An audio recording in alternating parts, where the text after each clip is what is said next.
Thank you for joining today's IAFP webinar, Processing Environment Monitoring in Low Moisture Foods Production, Setting Up a Meaningful Program. This webinar was organized by ILSI Europe, and its moderator today is Annette Winkler from Cargill, Germany. Today's webinar is sponsored by the IAFP Foundation.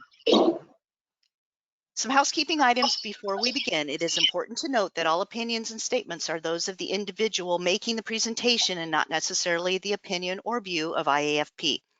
All attendees are muted. Questions should be submitted to the presenters during the presentation via the questions section at the right of the screen, and questions will be answered at the end of the presentations. This webinar is being recorded and will be available for access by IAFP members at foodprotection.org within 1 week. And at this time, I'm going to give the floor over to Isabel from ILSI Europe. Thank you, Dina, for this introduction. And it's for my pleasure as well to welcome you to this webinar. My name is Isabel Gullings, and I'm the Scientific Program Director at ILSI Europe. For those who don't know ILSI Europe delivers scientific-based solutions that improve public health and safeguard the environment. And we do this through 4 missions. And the first one is to build collaborations. And I believe they will come up, collaborations. And we are actually based on a tripartite mode.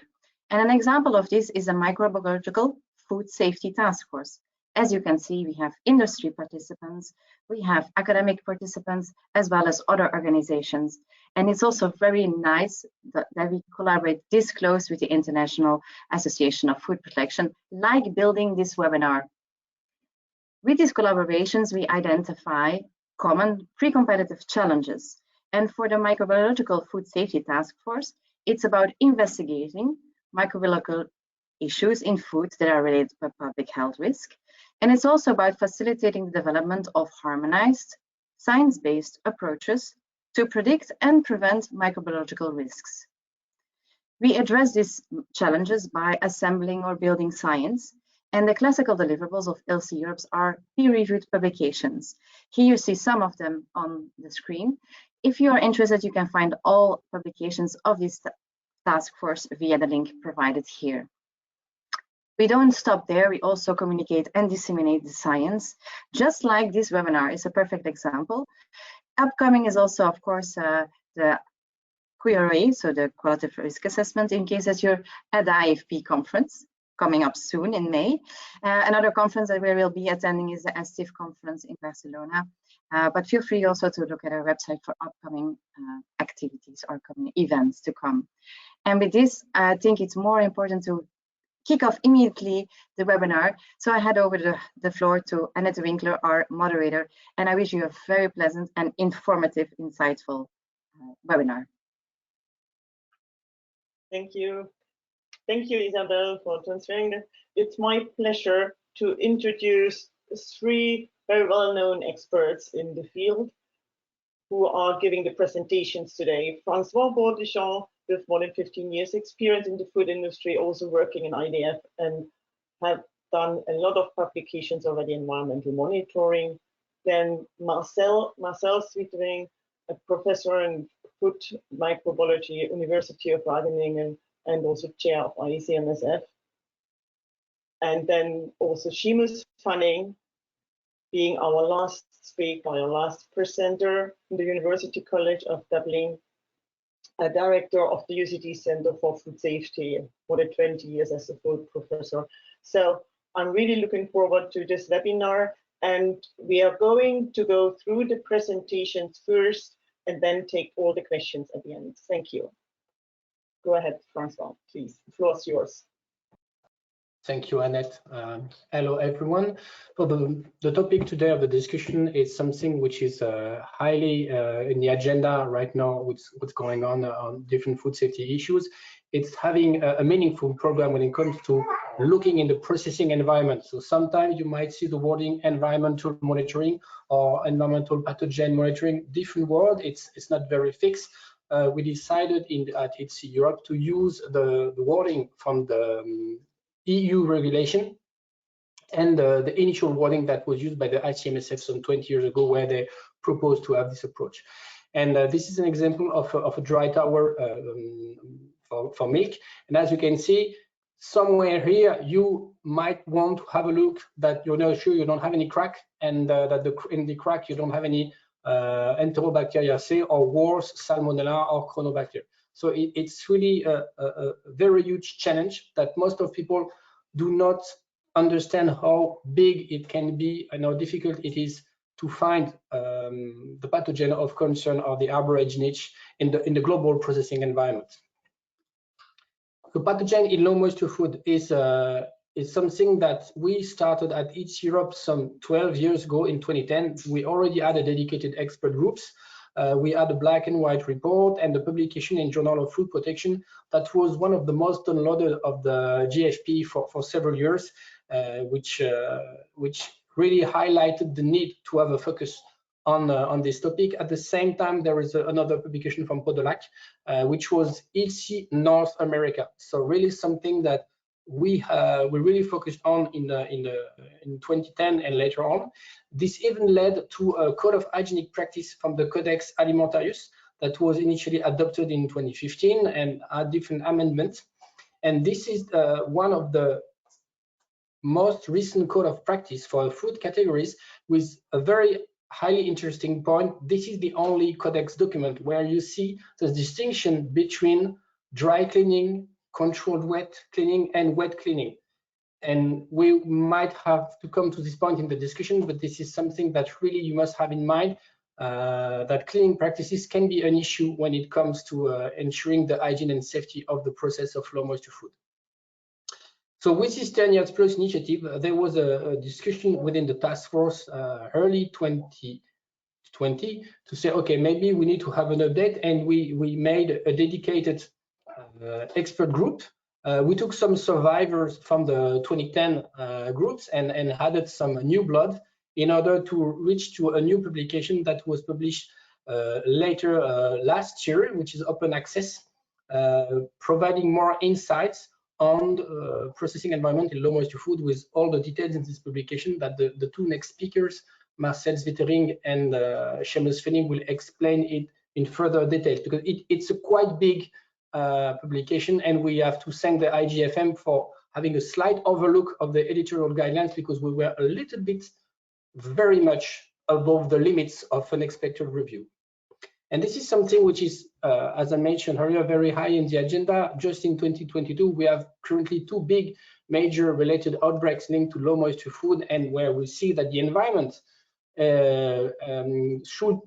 should be the root cause analysis. That's Hebot in the US with Chronobacter SPP in infant formulation, and Ferrero in Belgium with the Salmonella in chocolate. So as you can see, a topic we've been discussing for the past 20 years, embedded in the EU regulation, embedded in the FDA regulation. Still, we need to learn, because the concept is straightforward. The zone approach is pretty understandable, but the application, that's quite difficult. And following that, I leave the floor to Marcel, who will provide you some insight from the experience, how to move further on the topic. Okay, thank you very much, Francois, for the introduction. I hope you can hear me well, and I hope I also will have control over the slides. And so the title of my presentation, before the one of Seamus, is about risk-based approaches in setting up a meaningful environmental monitoring program. And like mentioned, my name is Marcel Zwittering, and I'm professor at Wageningen University. I saw that Seamus was 20 years professor. I'm 19 years professor, just a little bit less. And I worked also 5 years at Danone Research. Also, Francois did work there, but we did not work in the same time at Danone. However, we met each other a lot in working together, also in ILSI for already a very long time. And as a microbiologist, it's also good to see always that symbiosis works. It's a symbiosis between ILSI and the IAFP that is the fruits of that we see also today. I'm also the chair of the ICMSF, and also with the ICMSF we work together often with the IAFP, and these are always fruitful cooperations. But not only that is a fruitful cooperation, also the paper that we have written together. I always appreciate very much writing articles with people from all kind of different countries, from all kind of different, with all kind of different knowledge, and from all kind of different organizations. The fruits of those cooperations always are better than if you work alone, or if you work in one specific organization or in one country. It's always very enriching to work together, and that is good that we have these cooperations. And this webinar and also this article is a fruit of such symbiosis. So we're talking about low moisture foods, and those low moisture foods have a very long shelf life, but because of one of the reasons is they do not support the growth of microorganisms. However, the microorganisms that can be in there can survive in many cases very well. They can survive often very well in the product, and also they can survive well in the environment of these food producing companies. And it's in certain cases understandable. If you have, for instance, an organism like Bacillus cereus that can form spores, that can survive well in all kind of stringent conditions, like higher temperatures, but also very dry conditions, is logical. I can imagine that as a microbiologist. But I'm always very astonished by the Enterobacteriaceae, so the Salmonella, Chronobacter, and E. coli, that they can also, although they are vegetative cells and are, you could say, a sack of water, that they can survive for that long time in very dry conditions. So they can survive very well in the environment and in the product. And this is also a long-standing problem. Already in the last century, and in the 1950s, 1960s, a lot of outbreaks have been described in low moisture foods. And like Francois just mentioned, also lately, just when we were preparing these presentations, also 2 important outbreaks that occur. And especially for those Enterobacteriaceae like Salmonella and Chronobacter and also Aztecs, already a low level of these organisms can be an unacceptable risk. So they do not grow in these products, so they don't reach high levels, but they survive, and already at these low levels can cause a problem. And the products that we then think of are milk powder, powdered infant formula, cereals, dried meats, spices, nuts, chocolate, and peanut butter.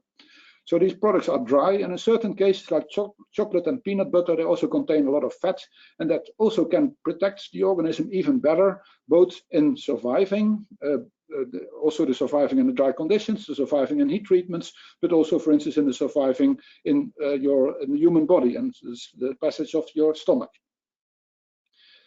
So environmental monitoring is specifically for these dry products very relevant, because for canned food, for instance, you can control your raw materials, you can do your good processing, and if you do that in the closed pack, in a closed can, or if you have a pouch, for instance, and if it's closed, then you can be sure that your end product will be safe. But not many processes are really with the processing in the closed product, except for the pouches and the cans. But in many cases, and especially in these dry products, there is an open processing part just before the packaging. And then there is also the possibility of environmental contamination. So normally in a can, you can say if your raw materials and your processing is okay, your product is safe. But in cases where the package is closed afterwards, you have to be sure that it's not in your raw materials or inactivated, and it should not be in your environment. And to follow a risk-based approach, we could follow the food safety objective concept that has been developed by the International Commission on Microbial Specifications for Food, saying that if there is a certain initial level and there is a certain amount of steps where you reduce the organism and there is a certain amount of steps where the organism can grow, if we add that all together, it should remain below a food safety objective. And in that process, we can either have a certain level and have no reduction and no growth, and we can reach a certain level, or we can have reduction and we have growth, but we can add these 2 up, and one of the 2 we should either have sufficient reduction or to prevent growth to keep at that stable level. That is both sufficient. However, in the ICMSF equation, it's not only saying here the growth, but it says an increase, and that increase can be due to growth, but also due to recontamination from the environment. So there can be growth and there can be contamination from the environment. And for that, it's not that we need only to have sufficient reduction and prevent growth, but or have sufficient reduction or prevent growth, but we also need to have a limited recontamination. And that is very relevant to realize that both of these processes, since they are in parallel occurring, need to be under control. So if we have a certain initial level, as an example of 2 log CFU per gram, and we have then a 6D reduction, and we have 2 logs growth, for instance, then we can show that we are at a level of -2 log CFU per gram, meaning 1 organism per 100 gram. We can have another process where we start at a higher level. If we then have more reduction, we can get to the same level.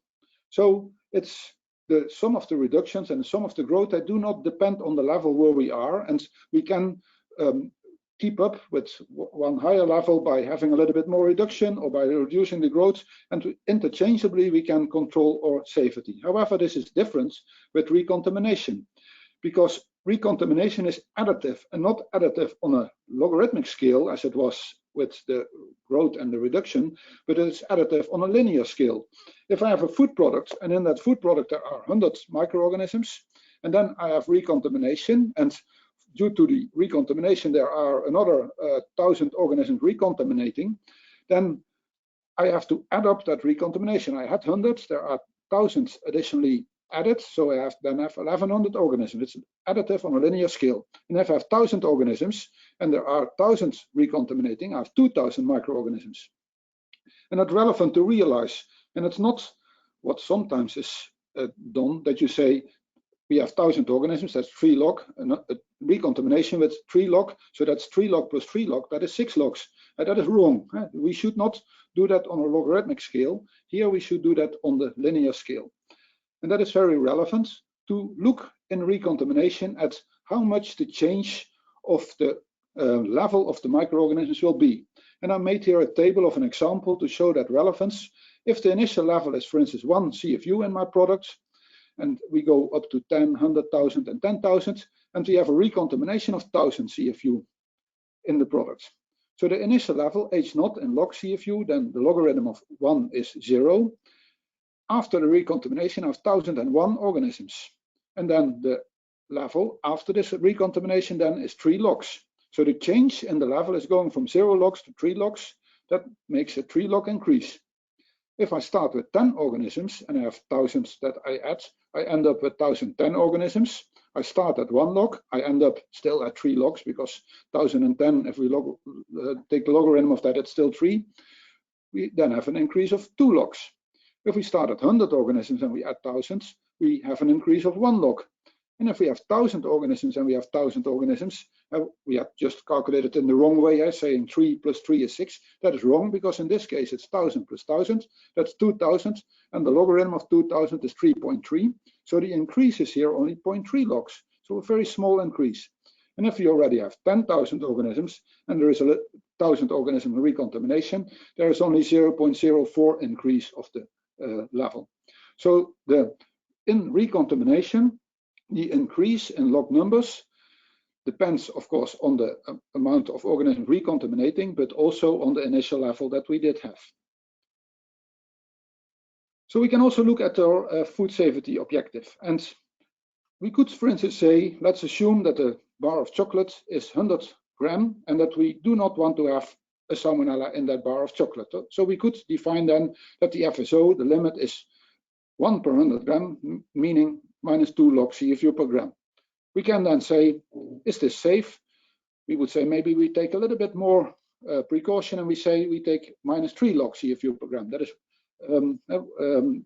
then even lower than 1 per bar, so the organism will not be present.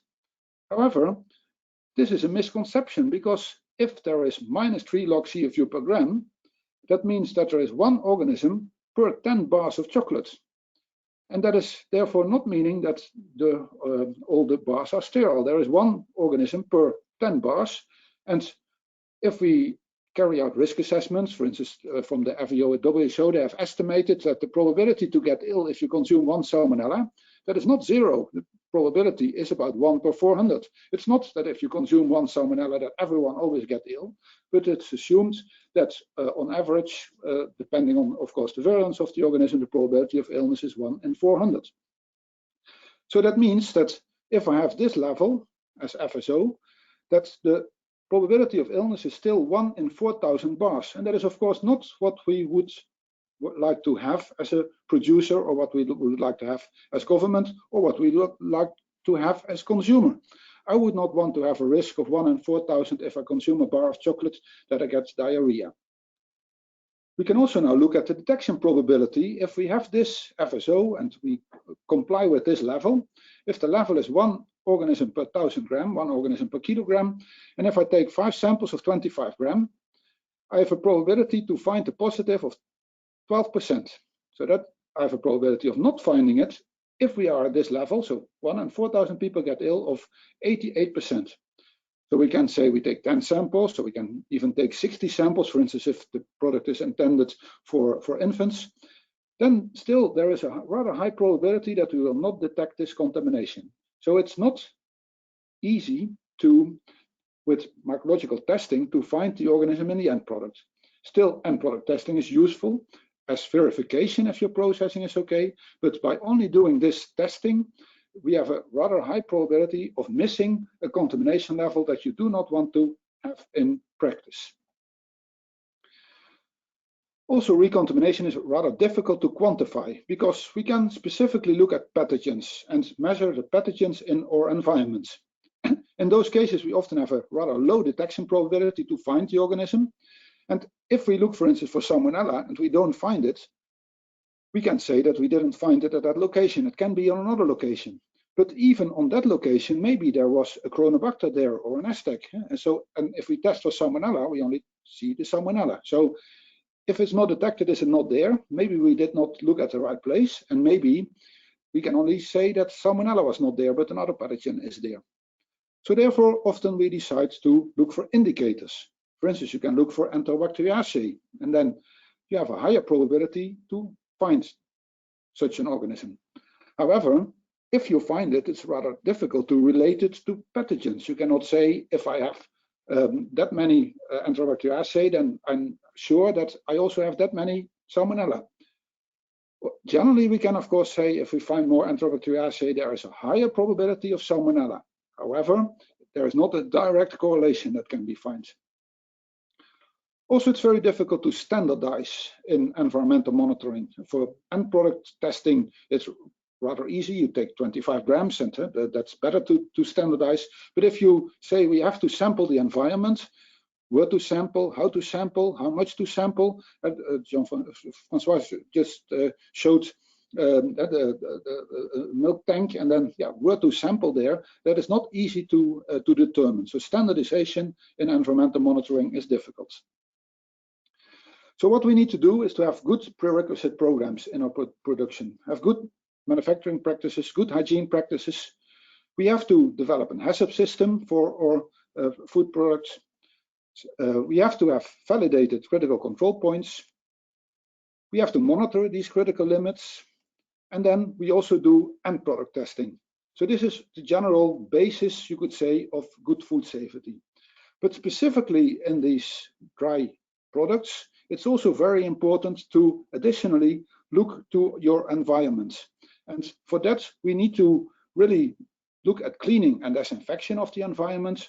We also need to look carefully at our water management. And also we need to do environmental monitoring. And all these things together have to be done. It is not that we can only do end product testing and that will give us confidence. That I've clearly showed with my example. Also, we can do only cleaning and disinfection. That's not sufficient. We also have to do end product testing. We also have to do environmental monitoring, and we also have to have, for instance, our good manufacturing practices and our water management. So it's a combination of a lot of different things that together help us to control or to manage our food safety.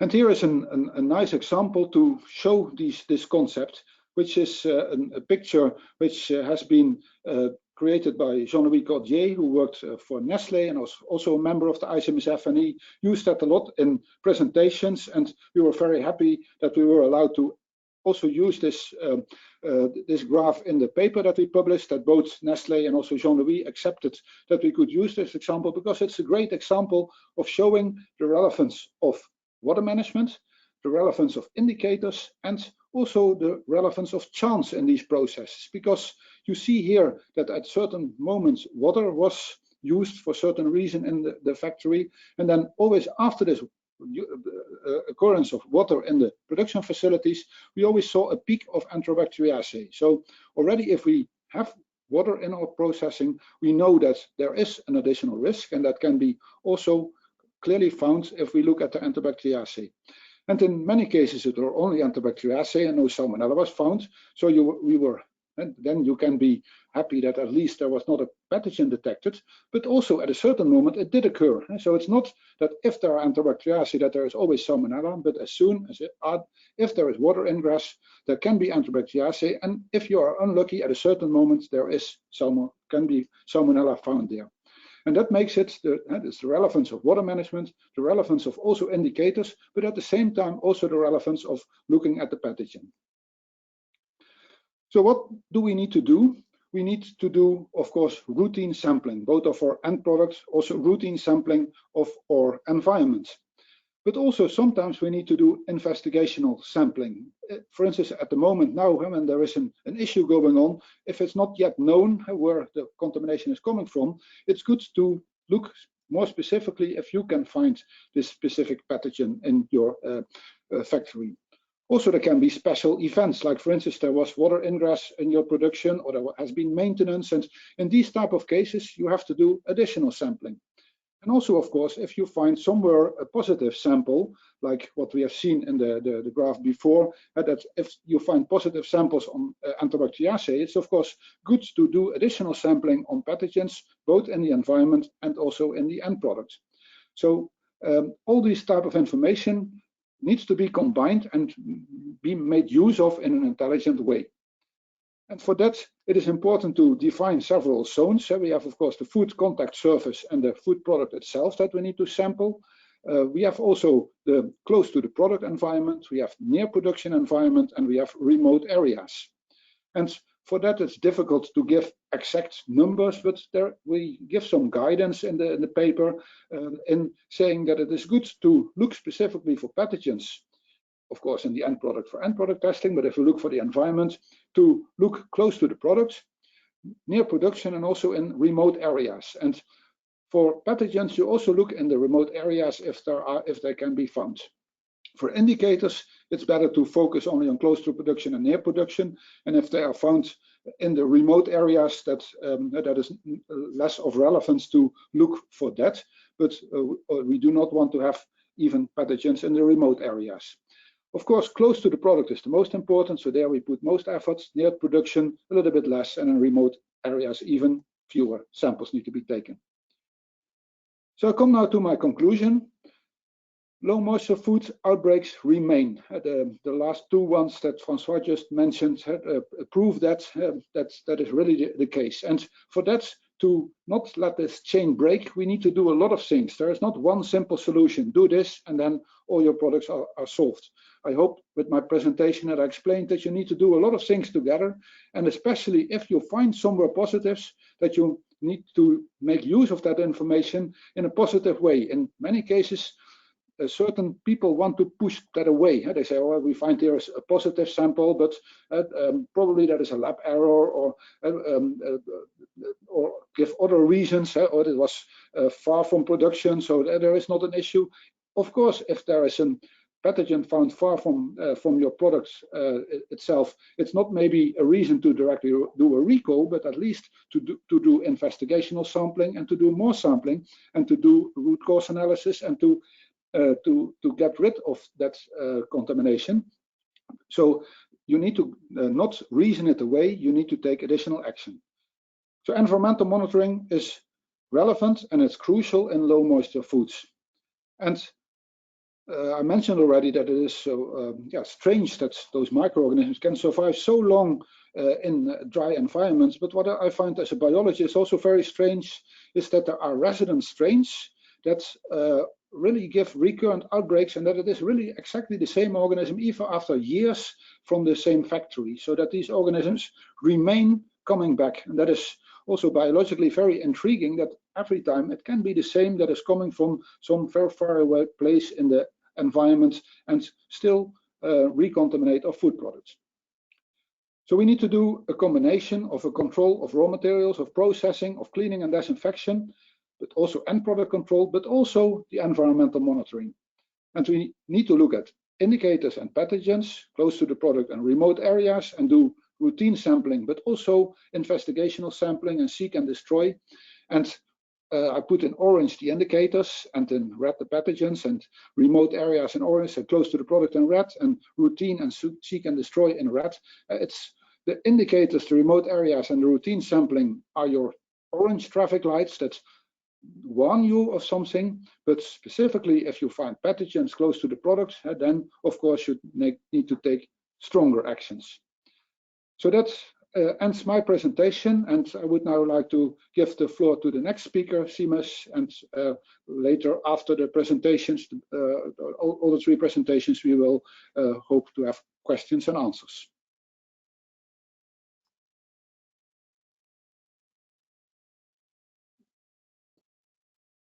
Thank you. Thank you, Marcel.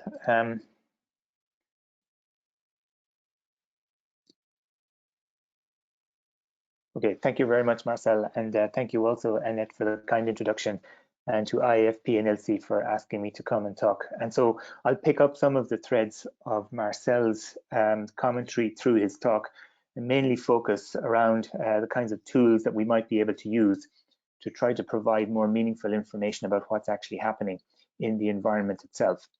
So I'm not going to introduce myself again. I think we've already had enough of that. And so just to echo, perhaps by way of starting, some of the points that Marcel was making throughout his talk. I mean, we know for a long time that we've used the ability to withdraw moisture from food as a strategy for preserving food. And as Marcel has mentioned, it provides us with the capacity to build in longer shelf life for some of our food products. And he's also commented on some of the typical types of low moisture foods that we have available to us, including, for example, powdered infant formula, which I'll come back to throughout my talk. But one of the concepts which I think, again, echoed by Marcel, which we need to pick up on here, is that there is a risk associated with these types of foods. We know already that they cannot support microbial growth, but the key point here is that many of the pathogens that he talked about are capable of surviving for a long period of time, and therefore they pose a risk to both the health of the consumer, but also to the brand reputation of the product in which they may be found and linked with an issue. There are several ways in which we can lower the moisture content of food, and I know all of you will be very familiar with these, but there are also consequential effects when we do that. So for example, if we think about this broadly in terms of what actually happens to the microbial population when we withdraw moisture from the food matrix, then I think there are a number of things that could come to mind here. One is that the metabolism of the bacteria will change, that's for sure.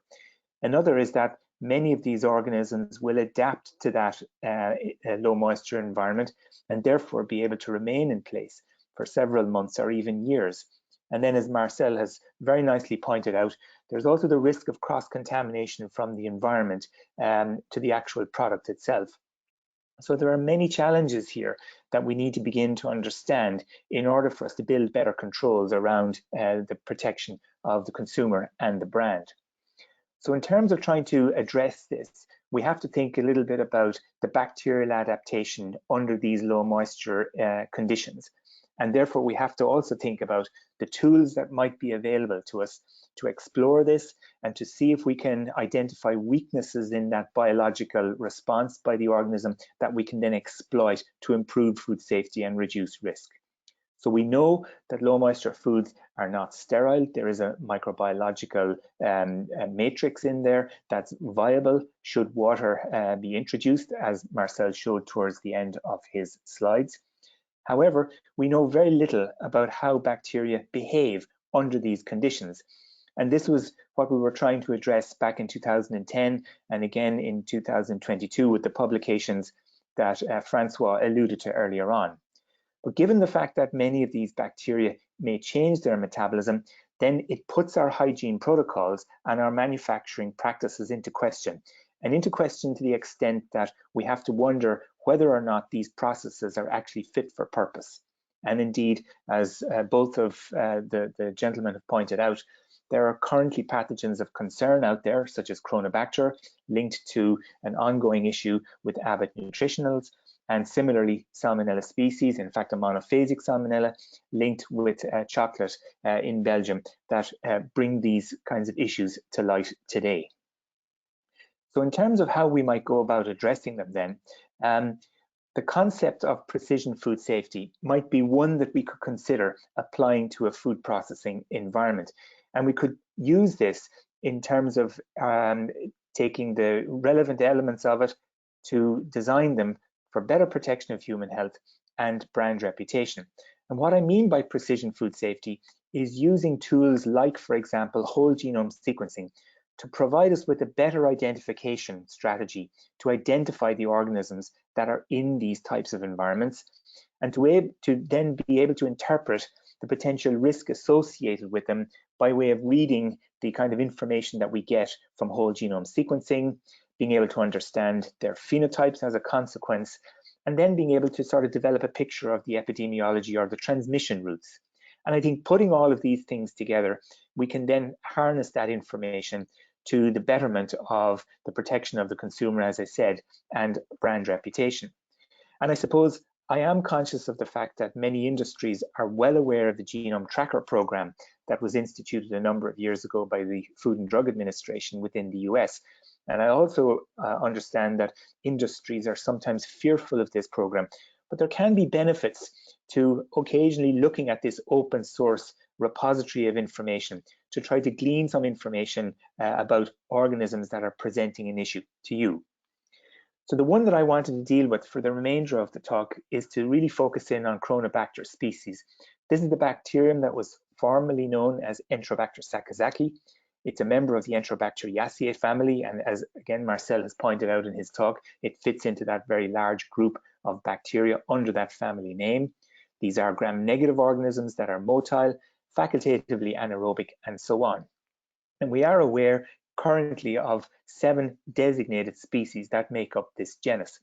But when you boil all of this down, the one key feature that's of relevance here is the fact that these bacteria demonstrate a phenotype that's pertinent to the type of low moisture foods we're talking about.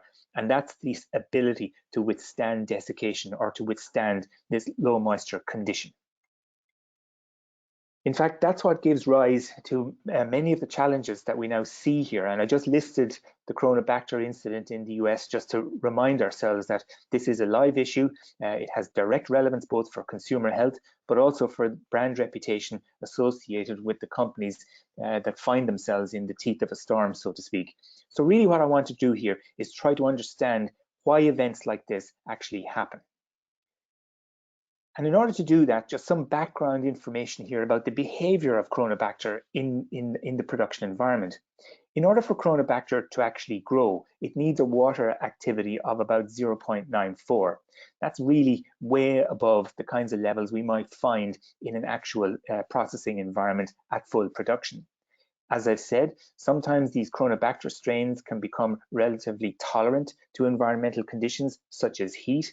And then when they become heat resistant, their physiology may change, their metabolism may change, and that provides us with another challenge in terms of trying to deal with them.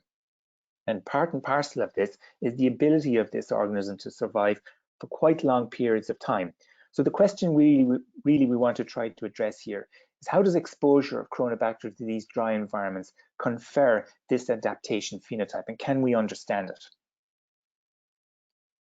Well, a number of years ago, we took a look at a powdered infant formula production site, and we studied it for a period of about 1 year. And we looked at environmental sampling within that plant, and anywhere we could find evidence of a Chronobacter, we isolated that organism and we identified it to a very high level. And at the time when we did this study, the sort of gold level tool that was used was pulsed field gel electrophoresis. So here you can clearly see from this dendrogram that there is an issue within this production site where there is a resident strain that's indicated by the pink colored box that appears to be repeatedly being recovered within this environment. And so this suggests to us that we are dealing with an organism, as Marcel alluded to in his talk, that's highly adapted to the environment and that we perhaps need to understand in greater detail in order to eliminate it. So the question then is, what is the behavior of this strain like over time? Well, when we compare this strain, which in this case is called Chronobacter sp291, and it's the kind of turquoise line here that you can see that by comparison to other isolates that were recovered from the same environment over the same period of time, this strain is particularly tolerant to desiccation. So there is, as I said, something within the genome of that organism that makes it able to persist for that period in these kinds of low moisture production environments. Again, when we try to tease this out in the laboratory, we use a deep level sequencing, RNA sequencing strategy to simply ask the question, what genes are being expressed once this bacterium moves from a moist condition to one where there is little or no moisture in the condition thereafter. So we get a typical growth curve that you can see here on the top right-hand side of my slide. And we are basically focusing our attention on the growth phase around the early stationary phase. So this is a typical growth curve of this strain, nothing particularly remarkable about it. It behaves in exactly the same way as many bacteria we expect. However, when you look at the desiccation curve, which is the inset to the actual growth curve, you see that when this particular organism is desiccated in liquid powdered infant formula, which is the red line, you hardly see any change in the bacterial numbers that we're able to recover. Now that's interesting because that suggests to us that this organism is very stable within desiccated powdered infant formula. So moving to the right-hand side of my slide then, we've tried to model this within the laboratory so that we can begin to get some kind of an understanding as to what's happening within this organism that allows it to do this. And so we isolate RNA at the early stationary phase of the growth curve, as I've just shown you. We then desiccate some of that early stationary phase culture down onto stainless steel coupons, and we recover RNA from that. And then we sequence both populations of RNA and map them back against the actual genome sequence of the original Chronobacter sakazaki sp291 strain, which is the strain we're studying.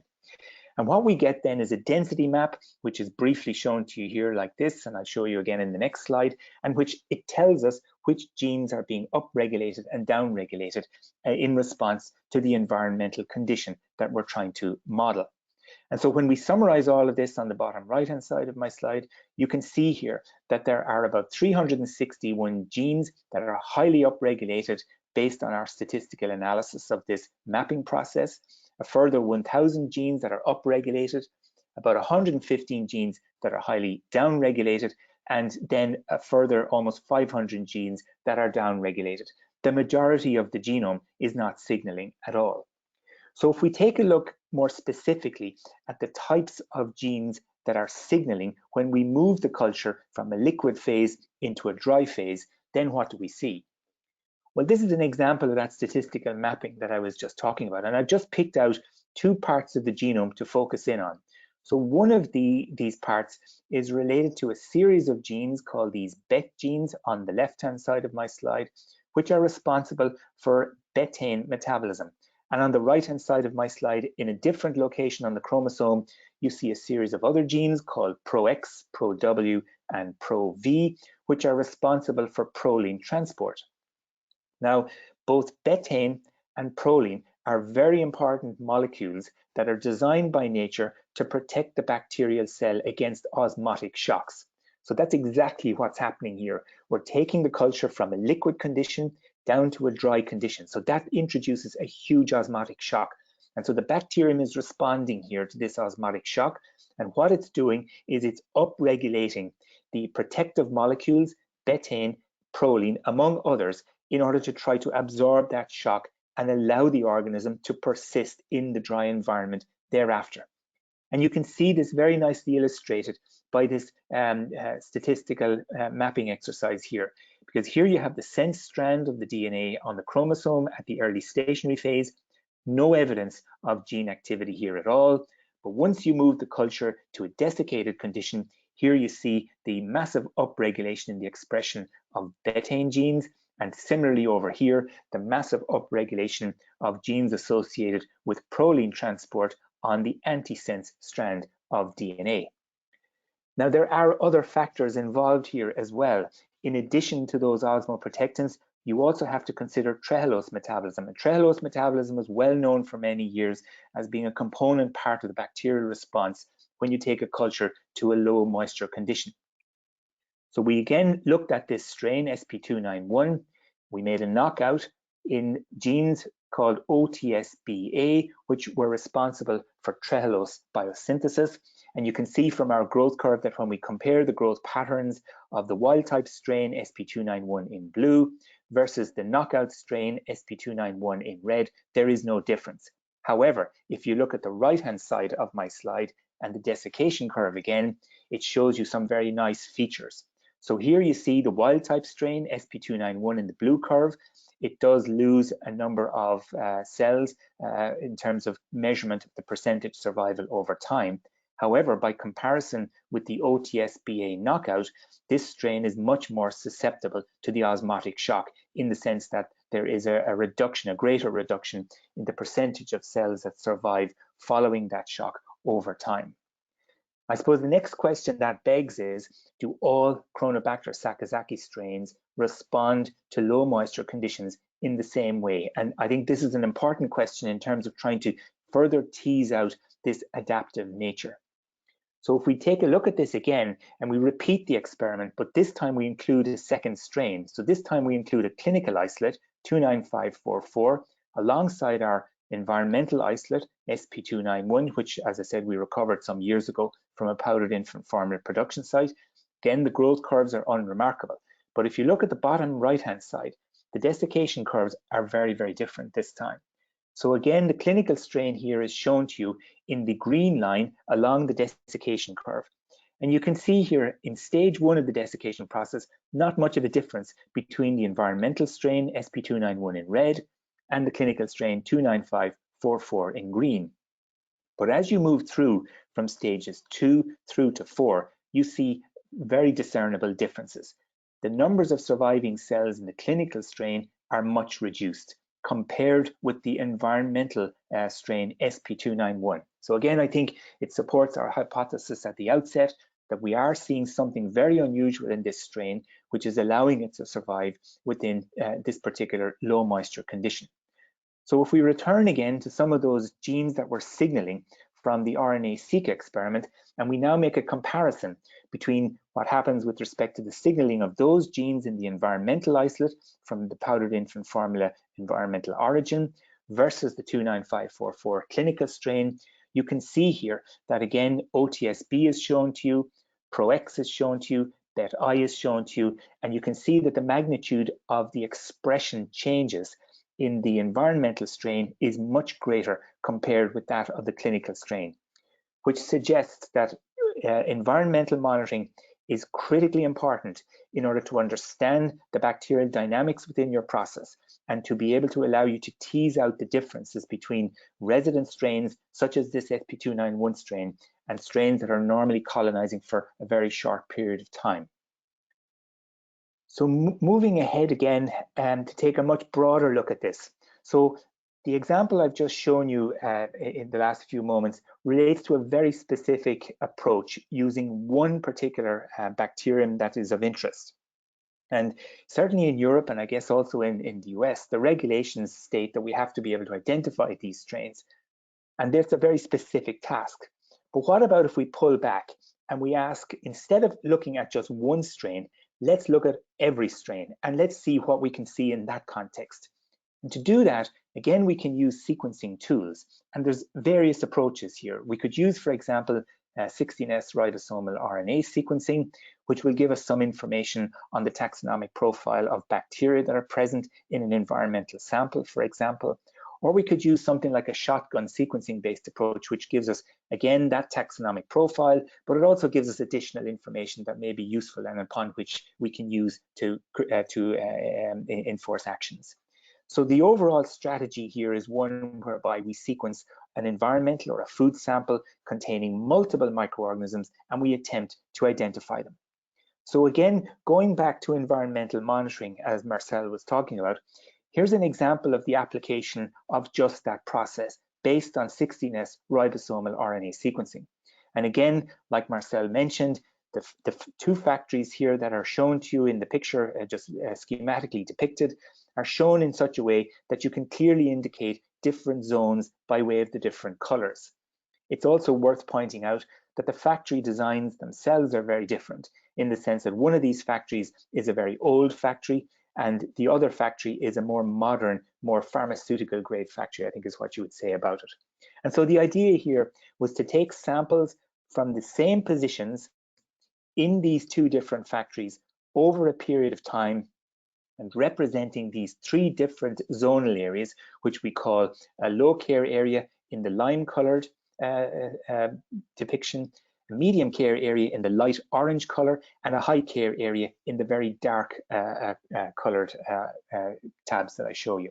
So when you do this and you start to decode the sequencing that you get, at the genus level, if you look at panel A on the top of my slide here, you can see that there are definite differences in terms of the microbiota that's detectable in these different zones across these three areas within these two factories, or in these two factories. If you look at it at the phylum level, it takes it down a little bit for you and shows you in a little bit more detail some of the differences in terms of the distribution of different bacterial phyla between low care, medium care, and high care area. And you can just see this by running your eye across this midsection of the slide without getting into any great detail. One of the areas that appears to crop up quite a lot is this colored, darker blue colored area up here, which indicates proteobacteria. And these are the very same organisms that Marcel was talking about in his presentation.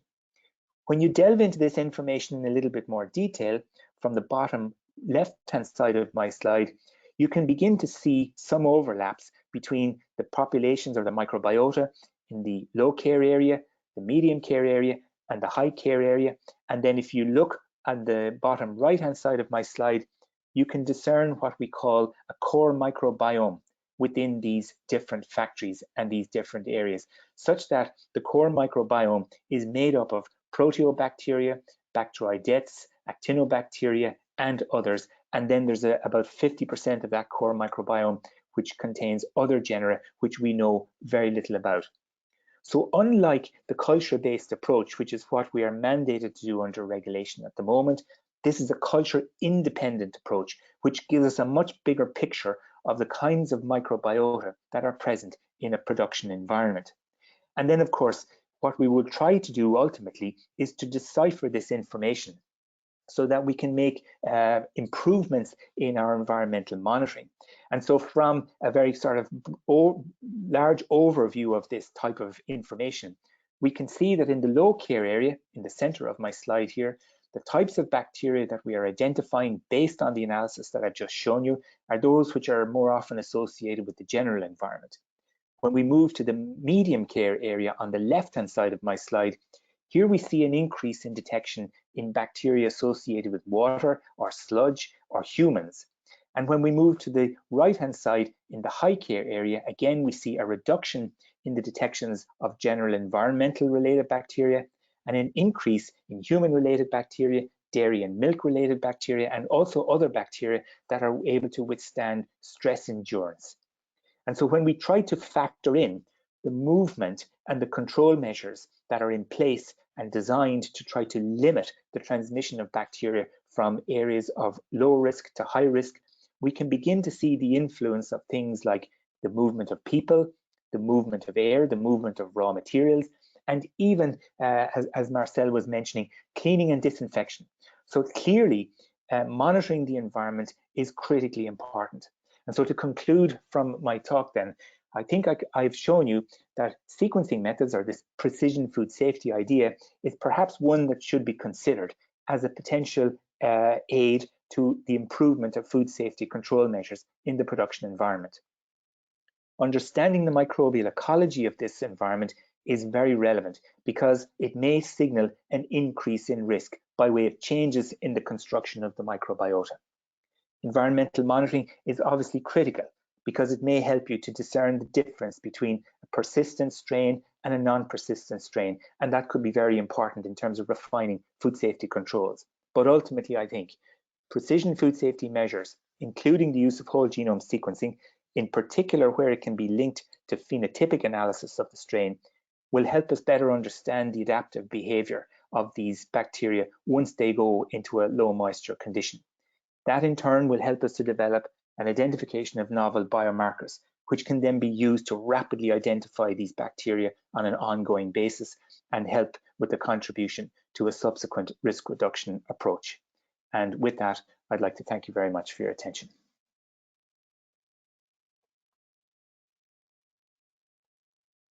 Thank you. Thanks a lot, Jimus, Marcel, and Francois, for a great presentation. And thanks for the interesting subject and rounding it up.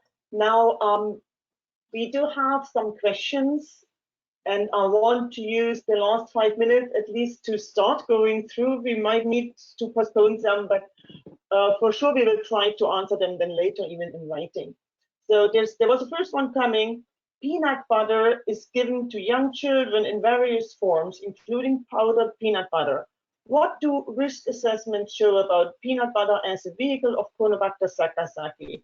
So maybe it's one for you, Jimus, to start with here. You always start with the hard questions, Annette, that's for sure. The answer to this is that I'm not entirely sure. I can't give a straight answer to this. The focus of attention in terms of Chronobacter has mainly been associated with dairy products, but it's not to say that it couldn't also be linked with peanut butter. I think with peanut butter, however, I would be perhaps more concerned with something like Salmonella as opposed to Chronobacter. But maybe Marcel or Francois may be able to provide a better comment than I can on that one. No, so for Chronobacter, what an important thing is that the babies are most vulnerable just around birth, so in the first month of their life. And then I cannot say that there is no risk at 6 months or 8 months, but it's really largely lower than in the first 30 days of life. And it's often with premature babies, so young premature babies. And they don't eat peanut butter at that time. Right? When they start to eat these type of products, then they are already 6 months or 8 months or 9 months. So I don't think that it will be really a big risk, except if you're still a very weak baby, even at 9 months or so, it could be a risk, but it's not a general risk, I would say. And indeed, Salmonella is then much more relevant because that organism is even for elder people, even for us, can be a risk. So maybe if I could jump back in on that again, Annette, and just pick up on what Marcel has said. Some years ago, I do recall being involved in a risk assessment associated with a type of food product called plumpy nut. And plumpy nut was being fed to very highly malnourished children in sub-Saharan Africa. And we were tasked with trying to figure out what the risk of a Chronobacter infection would be to feeding young children, whereby medically they would be treated with very high doses of antibiotics to wipe out their entire gastrointestinal system. And then this plumpy nut feeding, which was highly nutritious, high protein content food based on peanuts, was given to them. And the conclusion we came to on the basis of that work with FAO was that we couldn't suggest that this type of food, which potentially could be contaminated with Chronobacter, should not be fed to these very malnourished children. So I think I agree with what Marcel is saying. The risk is not the same. It's probably greater in the context of Salmonella than it is in the context of Chronobacter. But that's not to say that there's no risk, of course. Considering that the whole life is a risk, it's hard to say there's anywhere no risk in life, I would say. But we can maybe conclude that there might be low risk or lower risk compared to Salmonella here in that case. Now, there's another question also talking about in the search and destroy approach. What are the best tips for destroy for a dry environment? So, I don't know, Francois or Marcel? Yeah, so I think we have to be careful with the seek and destroy, because seeking is easy, destroy. What do you destroy? If you clean and you get rid of the contamination, you might have destroyed for a while the issue. Then you need to ask yourself the right question: why was it from the first place? And when you go for destroy, it means you don't want it anymore and you don't want it back. which means that if you find a harborage niche, which is most of the time due to poor hygienic design, cleaning is the correction, but the prevention will be to make sure that it won't happen again. And this is what I took this image of the drying tower. You identify cracks. In the cracks, you might find some biofilms in place. You clean them, but what you do after is you correct the crack. And this is something we do on a routine basis on every milk towers. We check for the cracks and we correct them. So in a seek and destroy, it's more than micro. It's also operation and processing when you need to make sure you get rid of it and it does not come back. Because if it can at some point, it might come back. It's also perhaps worth pointing out as well that, you know, as I mentioned about the behavior of bacteria, when you assess, for example, the efficacy of a biocide that you're using in the production environment as a control measure, sometimes we monitor the biocide in relation to bacteria that are vegetatively growing. And so it's normally very effective. However, sometimes you see changes in the activity of those biocides when you put the cells into a biofilm or when you put the cells onto a dry surface condition. So I think it's just something that perhaps quality control managers could keep in mind to make sure that they're constantly reviewing the efficacy of the biocides and sanitizers that they're using to protect their environment. Maybe we are already at the end of the hour, and I think it's a very interesting question here for you, Seamus, asking, are stress-resistant pathogens more virulent than the non-stress resistant one, or not necessarily? I think there's a kind of a 50-50 argument here, Annette. There's some schools of thought which would suggest that possibly yes, and that depending on the nature by which the stress resistance is mediated within the bacterium, there may be overlapping mechanisms which may drive virulence, but it's not always the case, I would suggest. Yeah, thank you. Then I think we used up, unfortunately, we already used up our hour. So in that, then I would really like to thank all the presenters, François, Marcel, and Seamus, for the very interesting presentations. Again, we are going to make sure we go through the other questions that are still being raised and get back to you in writing so that they will be answered. So thank you again for joining this webinar of IAFP and ILSI, and wishing you a very nice day. That concludes today's webinar. We'd like to thank our presenters, and we'd like to thank Annette for moderating. This webinar is being recorded and will be available for access by IAFP members at foodprotection.org within 1 week. Not a member, we encourage you to go to our website and look and join today. All IAFP webinars are supported by the IAFP Foundation with no charge to participants. Please consider making a donation to the IAFP Foundation so we can continue to provide quality information to food safety professionals. Thank you, everybody, and have a nice day. Goodbye, everyone.